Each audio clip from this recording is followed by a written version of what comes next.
Hello everyone, I'm Julia, and in this video I would like to talk about the alternating series test and also how you can use the alternating series test to determine the convergence or the divergence of a alternating series. But what's a alternating series? Well, this is a alternating series, and if I just plug in the nth terms, then we would get a sub n minus a sub 2 plus a sub 3 minus a sub 4 and plus dot dot dot. And if I were to plot the points, plot the graph, then we would get the values from positive to negative to positive, negative, positive, negative, positive, and so on. And so whenever something like this occurs in a series, that would be an alternating series test. Alternating series. And a alternating series has to have two conditions for it to be converged. So the first one is when we take the limit as n approaches infinite, or you can just say when you use a divergence test for the alternating series, and if you get 0, then it passes the first condition. So the limit as n approaches infinite of an is equal to 0. And for the second condition would be the a sub n plus 1 has to be small or equal to a sub n.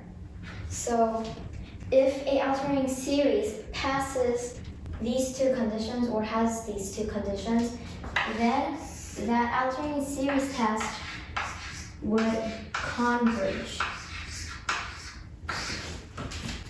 And so now you know, and of course, when it doesn't pass like one of these or either of these, then the series would diverge.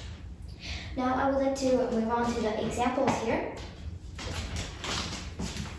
And for the first example, let's see if it passes the first condition. So if we do the divergence test, then we would have the limit as n approaches infinite of square root of n over 1 plus 2 times square root of n.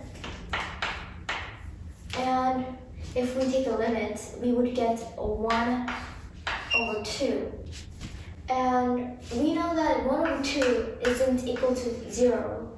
And so it doesn't pass the first test, and so it wouldn't be converged. This alternating series would be diverged. Since it didn't pass the first test, we don't even have to do the second test. So I'll move on to example 2. So for the first condition, it has when we take the limit of our series, it has to be 0. So if we take the limit as n approaches infinite of 1 over square root of n times ln n squared, then it's pretty obvious that we would get 0, right? Because 1 over infinite is 0. And so we would get 0, so we did get 0, so it passes this first test. Now, or the first condition. Now for the second condition, the a sub n plus 1 has to be small or equal to a sub n. And the a sub n plus 1 in this alternating series test would be 1 over square root of n plus 1 times ln of n plus 1 and square that. And this would have to be smaller than our original series, which is 1 over square root of n times the ln n squared. Okay, well, I kind of ran out of space there, but it just basically says what it says here, except the -1 to the power n. And so is this true? Well, yes, it is, because the denominator has a greater value than this part of the denominator. So this is true, which means that it passes the second condition. So since it passes both conditions, this alternating series would converge. Oh, I put the R.